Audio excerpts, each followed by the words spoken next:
Hello all ఇంట్లోనే సింపుల్‌గా chicken wrap ఎలా తయారు చేయాలో చూద్దామండి. దీనికోసం లెఫ్ట్ ఓవర్ చికెన్ గానీ, లేదా ఇంట్లో కుక్ చేసిన చికెన్‌లో 2-3 పీసెస్ కానీ తీసుకొని, అందులో బోన్స్ సెపరేట్ చేసేసేయండి. తర్వాత స్టవ్ మీద ఒక పాన్ పెట్టి కొద్దిగా ఆయిల్ వేసి, కొంచెం ఉల్లిపాయ ముక్కలు, చికెను, కారం, ఉప్పు కూడా వేసి ఫ్రై చేసుకోండి. తర్వాత ఒక ఎగ్ తీసుకొని పసుపు, ఉప్పు వేసి బాగా బీట్ చేసుకోండి.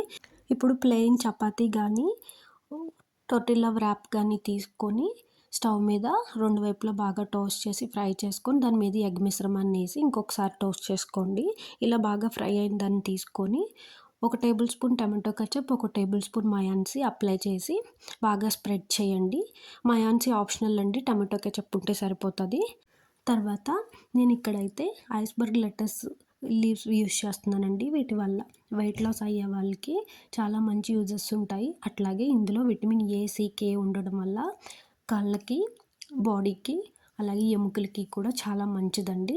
అట్లాగే మనం ఫ్రై చేసుకున్న చికెన్ కూడా వేసేసి కొద్దిగా టమాటో కెచప్, మయాన్సీ వేసి వ్రాప్ చేసుకొని మీ చికెన్ వ్రాప్ని ఎంజాయ్ చేయండి. ఈ లెటస్ అనేది ఆప్షనల్ అండి. ఇది లేకపోయినా కూడా మీరు క్యాబేజీ వేసి చేసుకోవచ్చు. Thanks for watching. Please subscribe.